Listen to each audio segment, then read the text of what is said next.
dis sincèrement ña fa nekkoon di garder il faut ñu laaj leen d'abord fa lañ nekkoon man pour man ñooñu c'est des criminels et on doit les arrêter parce que en fait c'est un crime qu'ils ont fait parce que dañ la fay pour nga toog di surveiller surtout des nourrissons am na nourrisson boo ko xoolee sax si biir bertoom sax yow waruloo am sax fii sax di fa sori waaw man c'est mon avis surtout Pape, oui. Mais en fait, je suis parfaitement d'accord si responsabilité yi si ñi nga xamante ni ñoo war a def garde bi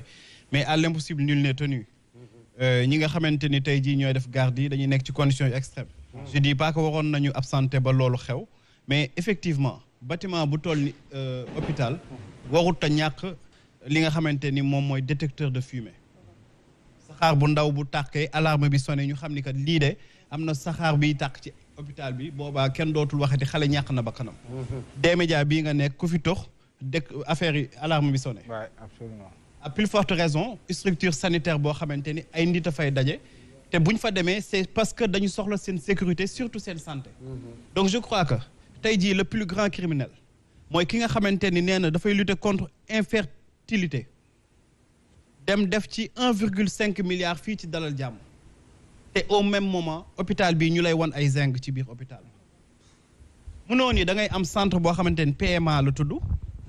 centre PMA maanaam nit ñi léegi soxlaatul ñiy sëy pour ñu am doom da ngay jël mani yu kii fexe ba wutal leen doom parce que nee nañ dañuy fexe ba lutter contre l'infertilité et paradoxalement nit ñu fertile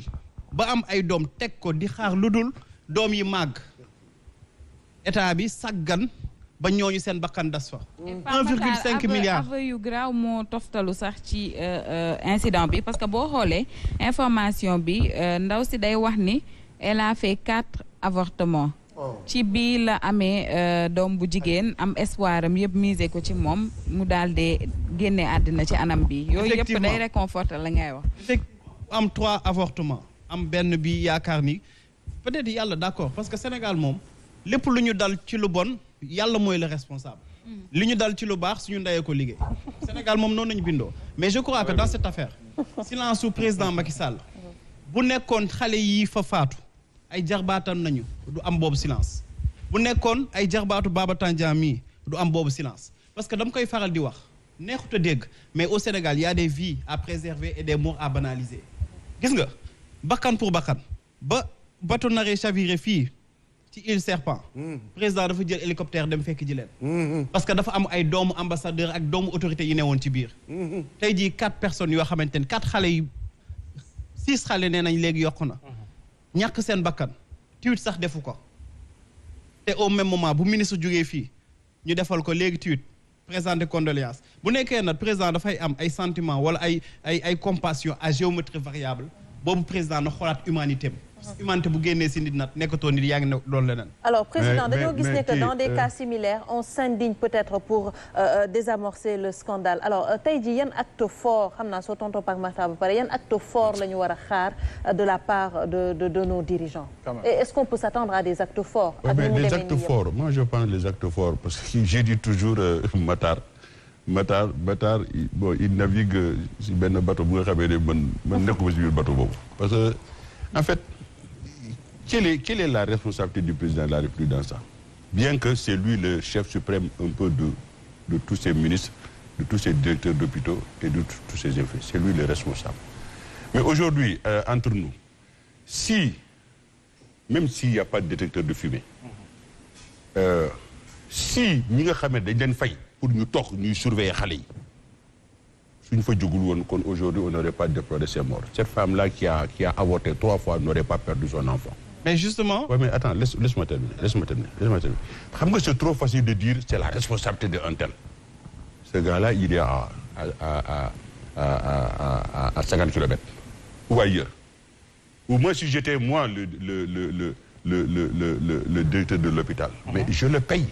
Parce que tout simplement, je suis la personne morale de cet hôpital-là. Dama koy fay. C'est-à-dire que lui, il doit être sanctionné. Mais mënul dara ci hôpital yu vétuste.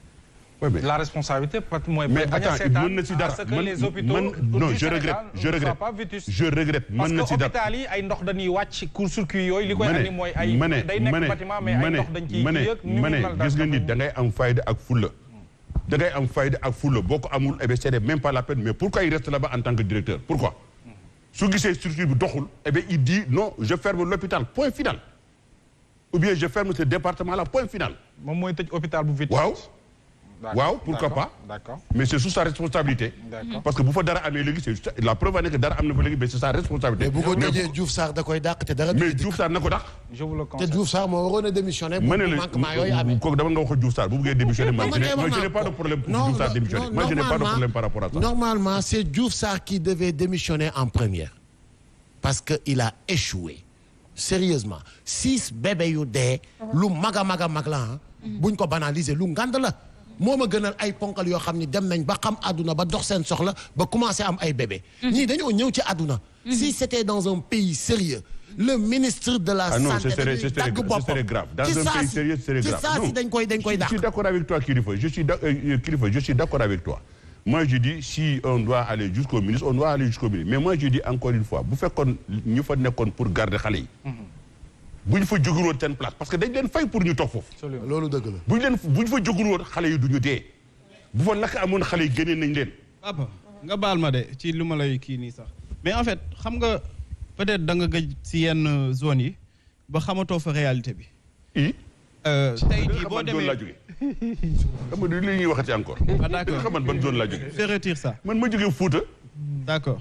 waaw comme jóge nga Fouta di nga xam ni par exemple que. non seulement sous-effectif bi dafa nekk mais ñi nga xamante ni ñooy def garde ñooy surveiller xale yi d'accord ñooy surveiller ki nga xamante ni dañ ko hospitaliser ñooy jël aussi ñi nga xamante ni dañu feebar ñii ñëw foofu te dañuy nekk ci conditions yu précaires dañuy passer parfois 72 heures yoo xamante ni ñetti fan du ñu nelaw te dañuy def garde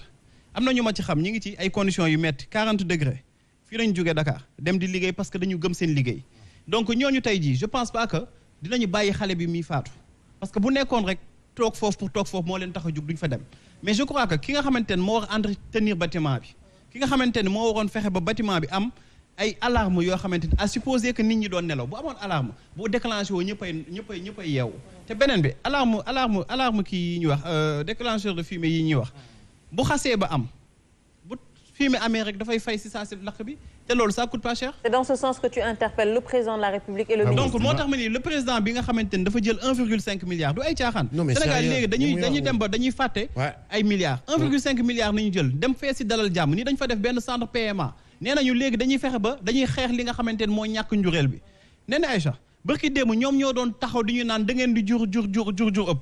dañuy fexe ba xeex li nga xamante ne mooy nef léegi pare nañ si nef ñu ngi ñuy naan léegi infertilité c'est-à-dire pour dire que en fait que ñoom nekkuñu di dund suñu réalité gis nga tey jii boo demee ci yenn région maa ngi lay wax léegi Kolda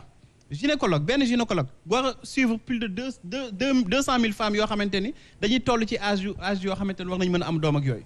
mais kooku ban responsabilité la am tey ci bu amee ñaar wala ñett femmes yoo xamante ne nanguwuñu dem seeti ko te puis lu gën a graaw day gën a pousser femmes yi ñiy toog seen kër di fa accoucher parce que bu ñuy ñëwee léegi hôpitaux yi nga xamante ni ñoo waroon nekk seen lieu yi ñu sàmmee seen kaaraange hôpitaux yooyu si la seen njaboot di faatoo dootuñu fa demati donc je crois que le seul et l'unique responsable mooy ki nga xamante ni 1 milliard de francs CFA la otoom di jar miy doxantu ay doomam nekk ci luxe boo xamante ni bu insolent te au même moment sénégalais yi tey jii dañuy lay ni am na benn audio boo xamante ne benn sage-femme moo koy def mu ni dañuy nekk doon dimbali benn femme bu doon accoucher ba ñu paree pour am ndox bu ñuy raxasee seen loxo raxas bébé bi ndox boobu amuñu ko donc dans ces conditions je crois que ki nga xamante ne mooy jël ay milliards di ko def feneen ak feneen mooy l'unique responsable mooy peut-être père ma ñëw rek madame s'il vous plaît 2 minutes mais Matar moi je suis pas d'accord avec toi encore une fois tu veux défendre l'indéfendable je ne sais pas quel problème tu as avec Macky Sall mais je pense que quelque part il faut savoir déplacer le débat non entre nous je vais te le dire je dis encore une fois tu essaies de défendre un peu ces gardiens ou ces infirmiers ou ces médecins qui ont la charge de ces enfants à l'hôpital avant le drame soi-disant que bon ils font 40 heures fi ñu jógee dafa sori avec tout ça machin dama ne ils ont choisi ce métier quand on choisit quelque chose eh bien on l'assume moi je dis c'est dramatique ce n'est pas normal mais même su fekkoon sax climateur bi sax bu bees tax la woon amul problème ce n'est même pas normal de partir de déserter une salle où il y a des bébés qui ne savent pas réagir qui ne peuvent pas appeler ba pare yow loolu lu fa lakk noonu est-ce que en fait on dit que court-circuit la est-ce que court-circuit xam nga ban délai lay def court-circuit day jéem a day cof créer ay étincelles commencer laal plastique bi commencer dem ndànk parce que le plastique c'est pas quelque chose boo xam ne dafa comme c'est de l'essence c'est-à-dire que day dem ndànk mais di xeeñ ce qui veut dire que loolu am na lu yàgg à un certain moment eh bien il y avait personne ñoo ñuy doon garder fan la ñu nekkoon mais le problème il est là au lieu de déplacer le débat en haut di ko yóbbu foo xam ne mais foofu tu n'auras pas de résultat là-bas moi je te dis encore une fois s'il te plaît rek c'est-à-dire que man dama bëgg a Matar xam nga yow tu es journaliste mais presque tu fais office de journaliste parce que tu es dans un plateau de télévision tu fais un débat c'est-à-dire que nit ñi ñoo lay seetaan nit ñi bu ñu lay seetaan moi je te dis encore une fois tu dois être impartial c'est-à-dire il faut construire c'est-à-dire que je n'ai pas politicien moi je ne suis pas politicien je ne suis pas là pour défendre qui que ce soit je ne défends personne mais moi je dis tu dois construire parce que xam nga dama xam un peu luy presse parce que moi je suis dans le monde de la presse parce que tous les grands noms de la presse ici suba